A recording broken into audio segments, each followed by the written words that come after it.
Rundaka telah lolos dari maut. Pertempuran besar kini ada di hadapan matanya. Dalam gelap rimba jagat dunia persilatan, akankah Rundaka memenuhi takdirnya?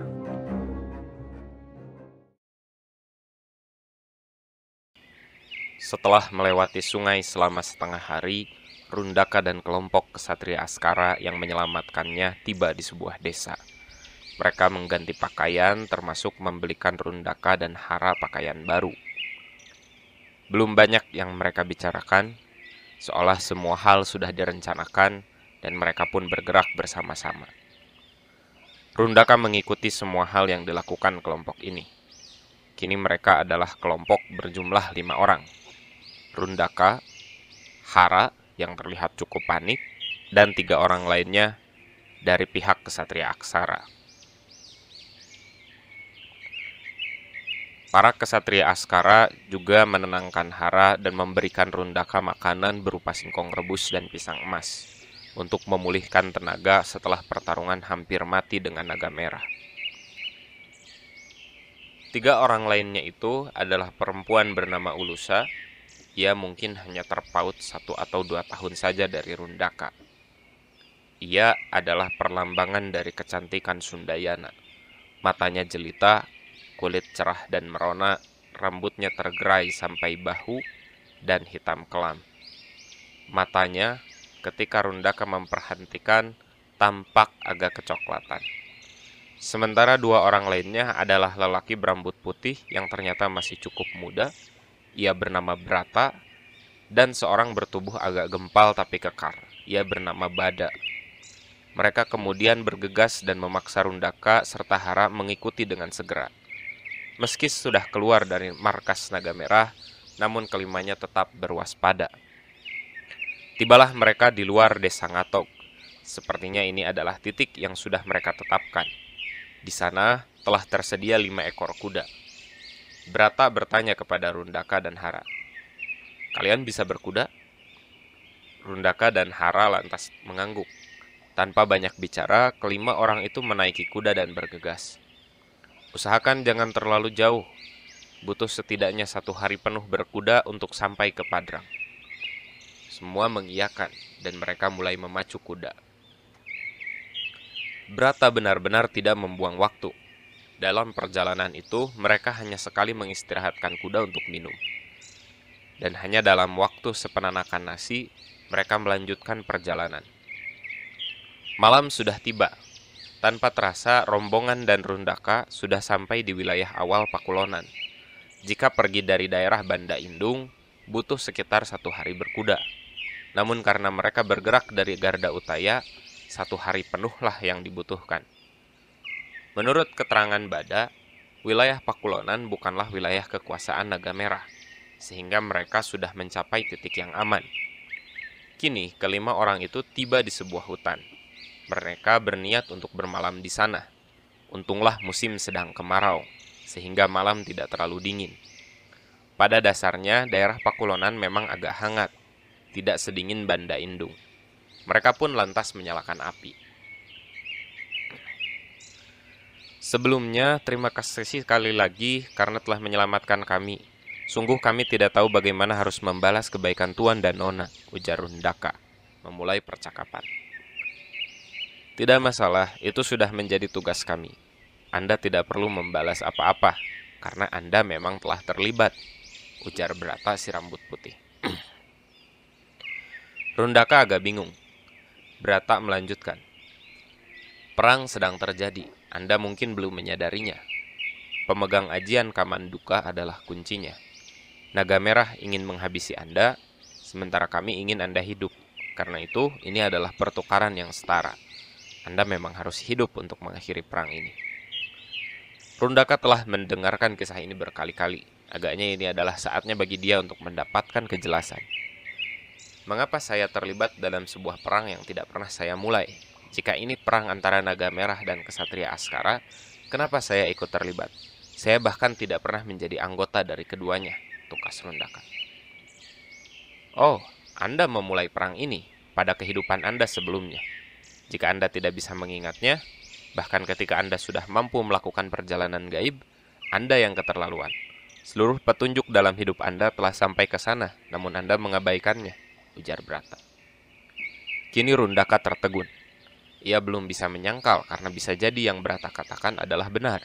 Di kehidupan sebelumnya, mungkin saja memang ialah yang memulai semua ini. Dalam kegamangannya serta tubuh yang sudah semakin lelah, ia menolak untuk berselisih. Tiba-tiba seseorang menyodorkan minum dari gelas bambu. Ia adalah Ulusa, si perempuan cantik dan muda. "Minumlah dahulu, Kakang, kau pasti lelah," ujarnya. Ia lalu menatap Brata. "Paman, sudahlah, kita bisa cerita tentang semua itu nanti jika sudah sampai. Jangan menambah beban Kakang Rundaka." Brata lantas tersenyum dan menangkupkan tangan seolah sedang meminta maaf. Ulusa ternyata memang lebih muda dari Rundaka. Pembawaannya santai dan periang. Cara bicaranya juga agak kekanak-kanakan. Tidak menyangka ia juga adalah seorang pendekar yang sakti. Rundaka tahu karena pada pertempuran dengan Daka Bumi, yang mengirim cahaya hijau untuk mengaburkan pasukan naga merah adalah Ulusa. Mendengar ucapan Ulusa, Rundaka berterima kasih dan tersenyum. Hatinya terasa lebih ringan. Perempuan memang sebaiknya seperti itu, memberikan energi yang bisa memulihkan kembali tenaga orang-orang di sekelilingnya. Mereka pun terlelap. Pagi harinya, matahari belum sepenuhnya terbit. Langit baru mulai memerah. Namun mereka kembali bergegas. Kelima orang itu kembali melanjutkan perjalanan. Dari tempat mereka bermalam, Padrang ternyata tidak terlalu jauh. Saat matahari sepenggalahan naik, mereka sudah tiba di kaki gunung. Dari situ mereka berjalan sambil menuntun kuda. Ketika sampai di Padrang, Rundaka benar-benar terkesima. Padrang ternyata sebuah desa yang sudah cukup maju. Banyak orang dan anak-anak di sana.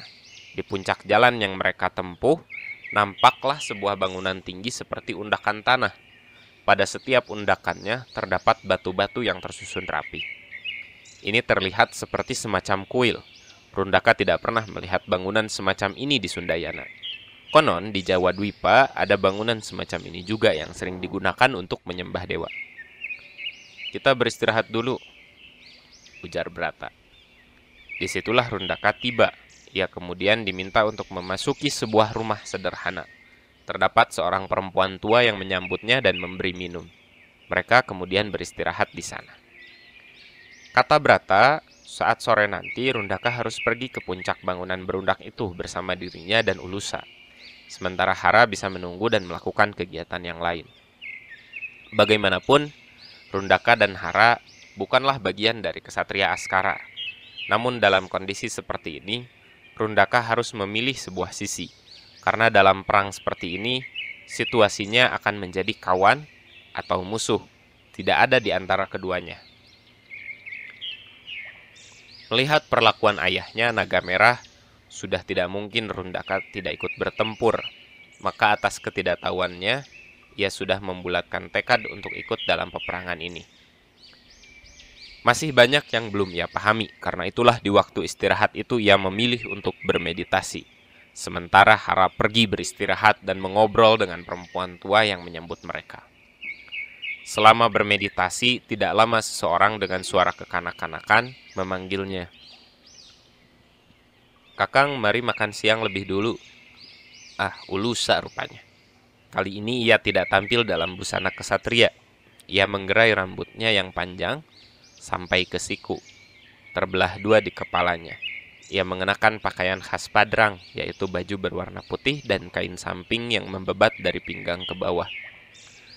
Ulusa tidak tampak seperti seorang pendekar dalam penampilan itu. Ia seperti gadis pada umumnya yang baru lepas dari masa remaja. Rundaka pun makan bersama beberapa orang di sekitar rumah tersebut. Mereka dihidangkan nasi hangat, kambing bakar muda, lalapan, dan sayuran lain. Lezat sekali. Rasanya sudah sangat lama Rundaka tidak makan dengan benar dan dengan makanan selezat ini. Padrang telah memiliki tata warga yang baik. Tidak ada yang kelaparan dan semua orang memahami tugasnya sendiri-sendiri. Seusai menyantap makanan, mereka pun berbincang. Dan tidak terasa hari sudah sore. Akhirnya mereka pun bergegas menuju puncak Padrang. 3 orang berangkat. Brata, Rundaka, dan Ulusa. Ketika melewati batu di setiap undakan itu, Rundaka memperhatikan ada yang aneh dengan batu-batu tersebut. Bentuknya memang tidak berbeda dengan batu pada umumnya, tapi susunannya agak aneh. "Coba kamu ketuk batu itu," kata Brata yang tahu isi pikiran Rundaka. Rundaka melakukannya, dan ia terkejut karena batu yang diketuknya mengeluarkan bunyi seperti pedang yang beradu.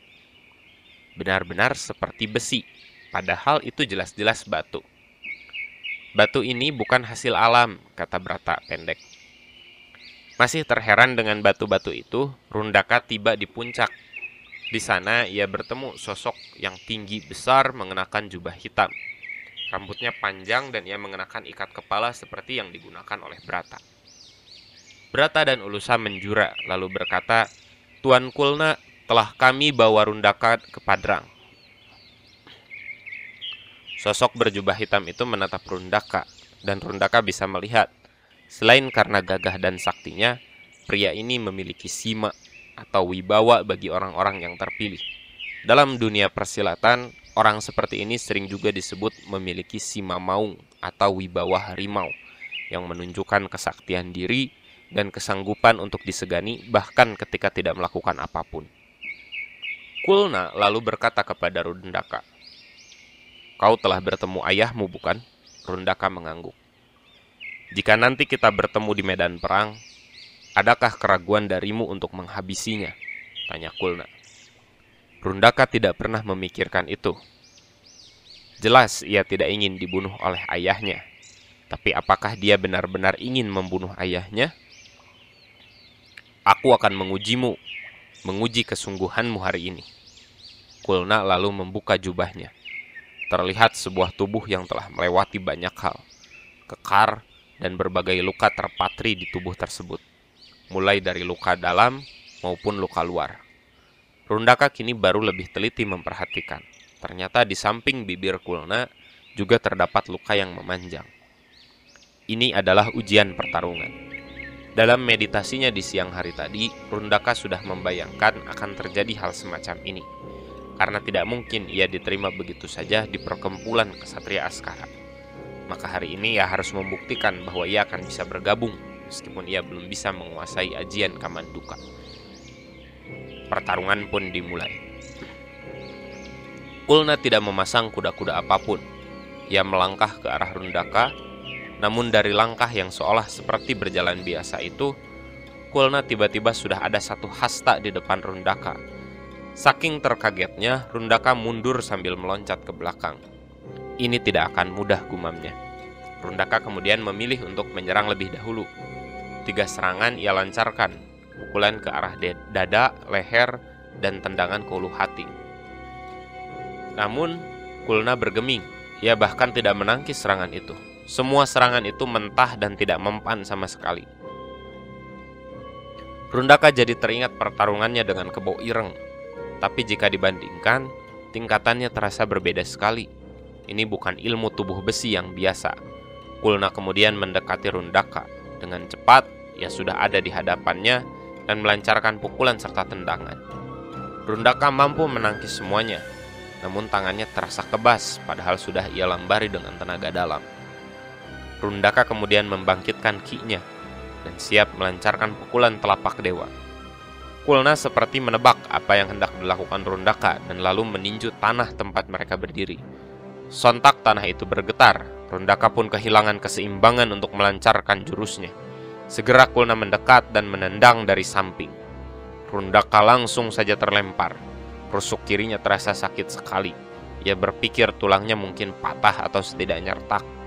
Ini tidak bagus. Rundaka harus berpikir keras untuk melawan Kulna. Dunia persilatan kembali membawanya ke dunia yang luas. Seorang yang berdiri di hadapannya adalah gunung yang kembali harus ia daki. Akankah Rundaka bisa melewati rintangan ini dan kembali bertahan dalam hidup?